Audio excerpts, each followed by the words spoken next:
అధ్యక్ష, గౌరవ ఉప ముఖ్యమంత్రి గారు భట్టి గారు దయచేసి మా క్లారిఫికేషన్ కొంచెం విని సమాధానం చెప్పాలని కోరుకుంటా ఉన్నాం. మీరు ఏంటంటే పూర్తిగా సభను పక్కదో పట్టించే ప్రయత్నం చేసినారు, సత్యదూరమైన విషయాలు చెప్పే ప్రయత్నం చేసినారు. నేను మీ బుక్లో నుంచే చెప్తున్నాను, నేనేం నా కొత్త సొంత కవిత్వం చెప్తలేను, ఫిగర్స్ చెప్తలేను. Please take page number 20 table number 9. ఇప్పుడు ఇక్కడ ఇందులో మీరు ఏం చెప్పినారంటే కన్వీనియంట్గా 7 లక్షల కోట్ల రూపాయల అప్పులున్నాయని చెప్పి ఒక సత్యదూరమైనటువంటి విషయాన్ని చెప్పి ఇదంతా కూడా రాష్ట్ర ప్రభుత్వ అప్పుగా చెప్పే ప్రయత్నం చేసినారు. ఇది పూర్తిగా సత్యదూరమైనటువంటి విషయం. అయితే అధ్యక్ష, మీరు చదవండి, మీరు చెప్పిందే చదువుతున్నాను.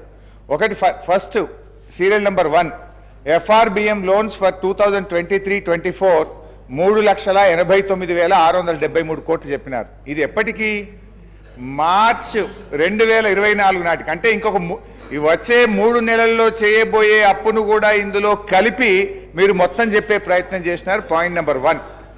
అదేవిధంగా అధ్యక్ష, పాయింట్ నెంబర్ 3 గవర్నమెంట్ గ్యారంటీ, మంచిగా వినండి భట్టి గారు, government guarantee loans which are raised by SPVs and serviced by them, వాళ్ళే కట్టుకుంటారు.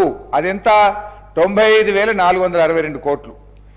Number 4 non guaranteed loans which are raised and serviced by SPV corporations institutions, ప్రభుత్వం గ్యారంటీ ఇవ్వలేదు, అవి వాళ్ళే కట్టుకుంటారని మీరే చెప్పినారు. ఆ రెండు కలిపితే 1,54,876 కోట్లు. అంటే ఈ 1,54,876 కోట్లు రాష్ట్ర ప్రభుత్వం కట్టదు, వాళ్ళే కడతారని మీరే మీ బుక్లోనే చెప్పారు. అంటే ఈ 6,71,757 తీసేస్తే నెట్గా ఉండేది 5,16,881. ఈ 5,16,881లో వచ్చే 3 నెలలు కూడా కలిపి మీరు FRBMలో లోన్లు పెట్టినారు. అది కూడా తీసేస్తే రమారమి ఉండేది కేవలం 5 లక్షల కోట్లు మాత్రమే. కానీ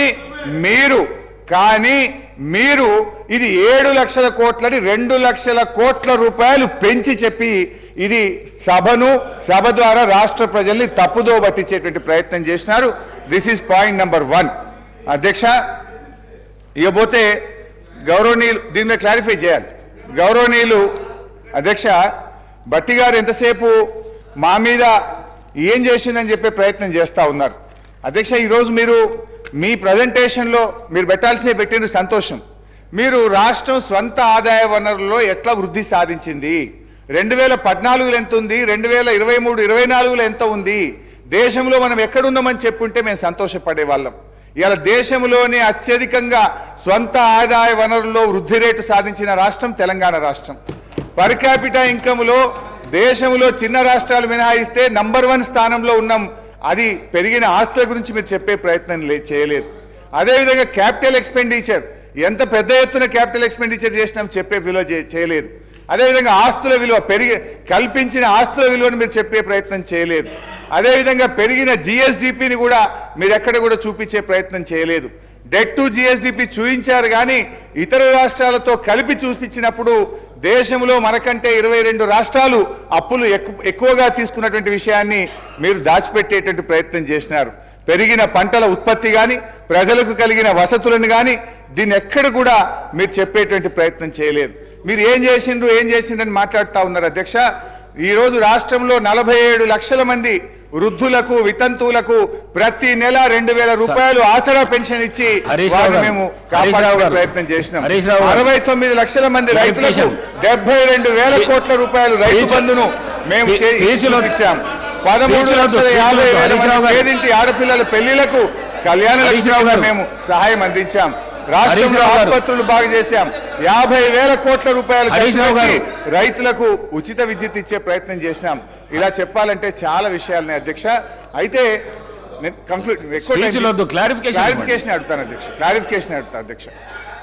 అధ్యక్ష. భట్టి గారు, గౌరవనీయులు డిప్యూటీ సీఎం గారు ఇవాళ గ్యాప్ ఇన్ బడ్జెట్ విషయంలో వారు చెప్పే ప్రయత్నం చేశారు. మొదటి సంవత్సరం 2014-15లో మన కొత్త రాష్ట్రము, అసలు కొత్త రాష్ట్రానికి ఎంత ఆదాయం వస్తుంది, ఎంత వనరులు వస్తుందని ఒక అంచనా ఉంటుంది అధ్యక్ష. డెఫినెట్గా మొదటి ఇయర్ గ్యాప్ ఉండడం అనేది అత్యంత సహజమైనటువంటిది. 2016-17లో 93% రీచ్ అయినాం, 2019-20లో 97% రీచ్ అయినాం.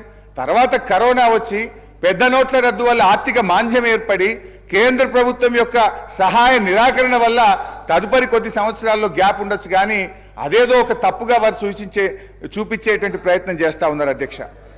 ఇంకో విషయం, వారు కేంద్ర ప్రభుత్వ సంస్థలు అవి రాష్ట్రానికి ఏం సంబంధం అధ్యక్ష? కేంద్ర ప్రభుత్వం నిధులు పెట్టి కేంద్ర ప్రభుత్వం కట్టిన దాన్ని కూడా మేమేదో ఉమ్మడి రాష్ట్రంలో రాష్ట్ర ప్రభుత్వ నిధుల చేత దాన్ని చేసినామని చూపించేటువంటి ప్రయత్నం చేసినారు, విచ్ ఈస్ టోటల్లీ ఇన్కరెక్ట్ అధ్యక్ష.